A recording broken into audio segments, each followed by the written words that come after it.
കേരളത്തിൽ വിവിധ ഗവൺമെന്റിന്റെ കാലഘട്ടത്തിൽ ഭരണപരിഷ്കാരത്തിനായി കമ്മീഷനുകളെ വെച്ചിട്ടുണ്ട്. സെൻ കമ്മിറ്റിയെ വെച്ചുകൊണ്ടാണ് അധികാര വികേന്ദ്രീകരണത്തിന്റെയും ജനകീയാസൂത്രണ കാലഘട്ടത്തിൽ ഒരു സെൻ കമ്മിറ്റിയെ വെച്ചുകൊണ്ട് ഒരുപാട് റിപ്പോർട്ടുകൾ എടുത്തിരുന്നു. ഗുലാട്ടി കമ്മിറ്റി വെച്ചിരുന്നു. വിജയ തങ്കപ്പൻ പിന്നെ ചെയർമാനായിക്കൊണ്ട് പഴയ മന്ത്രി വിജയ തങ്കപ്പനെ ചെയർമാനാക്കിക്കൊണ്ടുള്ള വലിയൊരു കമ്മിറ്റി വെച്ചിരുന്നു. ത്രിതല പഞ്ചായത്തുകൾക്ക് എന്തെല്ലാം കൊടുക്കാമെന്നുള്ളതിനെ സംബന്ധിച്ച് ഇത് കാലാകാലങ്ങളായി 57 മുതൽ കേരളത്തിൽ ഈ 2026 വരെ എടുത്താൽ നിരവധി കമ്മീഷനുകൾ വന്നിട്ടുണ്ട്. ഭരണ കമ്മീഷനുകൾ വന്നിട്ടുണ്ട്, പരിഷ്കാര കമ്മീഷൻ വന്നിട്ടുണ്ട്.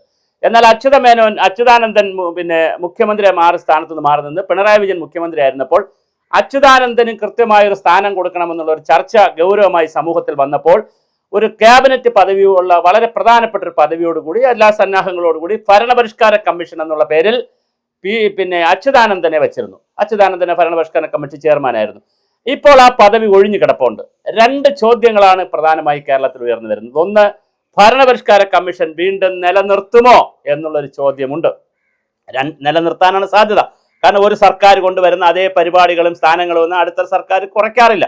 പ്രത്യേകിച്ച് ഈ മന്ത്രിമാരുടെ എണ്ണം 21, പിന്നെ PSC എല്ലാം അങ്ങനെ തന്നെയാണ് പോകാറുള്ളത്. അങ്ങനെയാണെങ്കിൽ ഭരണപരിഷ്കാര കമ്മിറ്റിയുടെ ചെയർമാനായി 2 പേരുകൾ കേൾക്കുന്നുണ്ട്. ഒന്ന്, PJ ജോസഫ് അവരുടെ പേരും. അദ്ദേഹം വളരെ സീനിയർ ആയിട്ടുള്ള, ഇന്ന് കേരളത്തിൽ ജീവിച്ചിരിക്കുന്ന രാഷ്ട്രീയ നേതാക്കളിൽ വളരെ സീനിയർ ആയിട്ടുള്ള ആളാണ്. അദ്ദേഹം പലവട്ടം മന്ത്രിയായിരുന്നു. 27 വയസ്സിലോ മുതലാണ് മന്ത്രിയായിരുന്നു എന്ന് തോന്നുന്നു, ഞാൻ മനസ്സിലാക്കുന്നു. ആഭ്യന്തര വകുപ്പ് കൈകാര്യം ചെയ്തു, റവന്യൂ വകുപ്പ് കൈകാര്യം ചെയ്തു, ജലവകുപ്പ് കൈകാര്യം ചെയ്തു, ഭവന നിർമ്മാണം, വിദ്യാഭ്യാസം തുടങ്ങി കേരളത്തിൽ അദ്ദേഹം മുഖ്യമന്ത്രി സ്ഥാനം ഒഴിച്ച് ബാക്കി എല്ലാം കൈകാര്യം ചെയ്തു. പിന്നെ ഒരു ഘടകകക്ഷി ആയതുകൊണ്ട് മുഖ്യമന്ത്രി സ്ഥാനത്തിന് പരിമിതി ഉണ്ടല്ലോ.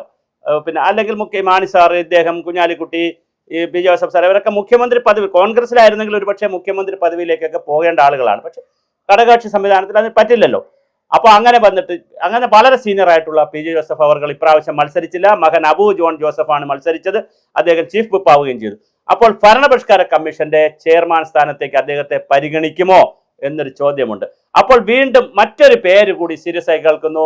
VD സതീശനുമായി നല്ല ടേംസിലുള്ള മുൻ KPCC പ്രസിഡന്റും ആരോഗ്യവകുപ്പ് മന്ത്രിയും കേരളത്തിൽ നിന്ന് ജീവിച്ചിരിക്കുന്ന കോൺഗ്രസിന്റെ വലിയ ആദർശ മുഖവുമായിട്ടുള്ള കൃത്യം നിലപാടുകൾ ഉണ്ടായിരുന്നു. അത് KPCC പ്രസിഡന്റൊക്കെ ആയിരിക്കുമ്പോഴും വളരെ കൃത്യമായി നിലപാടുകൾ പറയുന്ന, ഗവൺമെന്റിനെതിരാണെന്ന് തോന്നിയപ്പോൾ പോലും, ഉമ്മൻചാണ്ടി ഗവൺമെന്റിന് എതിരായെന്ന് തോന്നുന്ന ഘട്ടത്തിൽ പോലും കൃത്യമായി മദ്യനിരോധന കാര്യത്തിലും മദ്യനയത്തിന്റെ കാര്യത്തിലൊക്കെ വളരെ കൃത്യം നിലപാടുകൾ എടുത്തിട്ടുള്ള ആളാണ് VM സുധീരൻ.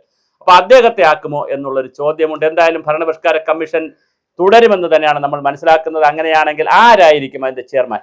2 പേരും ക്വാളിഫൈഡ് ആണ്. അതിൽ സീനിയോറിറ്റി നോക്കുമ്പോൾ ഒരുപാട് വർഷത്തെ നിരവധി തവണ മന്ത്രിയായിരുന്നതും, അതുപോലെ തന്നെ വർഷങ്ങളുടെ സീനിയോറിറ്റി നോക്കുകയാണെങ്കിൽ പാർലമെന്റേറിയൻ എന്നുള്ള തീരുമാനം നോക്കുകയാണെങ്കിൽ ഭരണപരിഷ്കാര കമ്മീഷനെ പോലുള്ള സ്ഥലത്ത് PJ ജോസഫ് സാറിന് ഈ അനുഭവ സമ്പത്തിന്റെ കാര്യത്തിൽ വലിയ ഒരു സാധ്യതയുണ്ട്. പക്ഷേ ഒരു ഘടകകക്ഷിയാണ് എന്നുള്ളൊരു പരിമിതിയുണ്ട്. അത് കോൺഗ്രസിനാണ് ഇത് കൊടുക്കുന്നതെങ്കിൽ VM സുധീരൻ അവർകളായിരിക്കും, അല്ലെങ്കിൽ PJ ജോസഫ് ആയിരിക്കും, PJ ജോസഫ് സാർ ആയിരിക്കും. എന്തായാലും വളരെ കൃത്യമായ, മാത്രമല്ല 2 മന്ത്രിസ്ഥാനം 7 MLA-മാരുള്ളത് കൊണ്ട് 2 മന്ത്രിസ്ഥാനം ചോദിച്ചു. അത് പക്ഷേ കിട്ടിയിട്ടില്ല. അതിന് വരെ ചീഫ് വിപ്പ് സ്ഥാനമാണ് കിട്ടിയത്. അപ്പോൾ തന്നെ രണ്ട് മണ്ഡലങ്ങൾ, പിന്നെ ഏറ്റുമാനൂരും ഇടുക്കിയും 2 മണ്ഡലങ്ങൾ കോൺഗ്രസിന് വിട്ടുകൊടുത്തു. കഴിഞ്ഞ പ്രാവശ്യം 10 ഉണ്ടായതിൽ 2 എണ്ണം വിട്ടുകൊടുത്തു.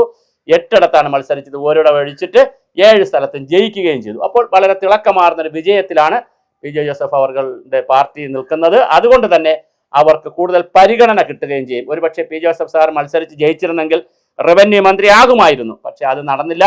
എന്തായാലും ഇപ്രാവശ്യം അതിന് പകരം ചിലപ്പോൾ ഈ ഒരു സ്ഥാനം കൊടുക്കാനുള്ള എല്ലാ സാധ്യതയും കയറുന്നു. ആരാണ് ഭരണപരിഷ്കാര കമ്മീഷൻ ചെയർമാൻ? PJ ജോസഫോ VM സുധീരനോ? 2-ൽ ഒരാളാകാനുള്ള എല്ലാ സാധ്യതയും കാണുന്നു. മൂന്നാമതൊരു പേരിന്ന് കേരള രാഷ്ട്രീയത്തിൽ ഇല്ല. അതുകൊണ്ട് ഇതിൽ ആരായിരിക്കുമെന്ന് നമുക്ക് കാത്തിരുന്ന് കാണാം. 2 ആയാലും അതൊരു ക്യാബിനറ്റ് പദവിയാണ്. 2-ൽ ഏതെങ്കിലും ഒരാളായിരിക്കും. 2 പേരിൽ ഒരാളായിരിക്കും ഭരണപരിഷ്കാര കമ്മീഷൻ ഉണ്ടെങ്കിൽ അതിൻ്റെ ചെയർമാൻ.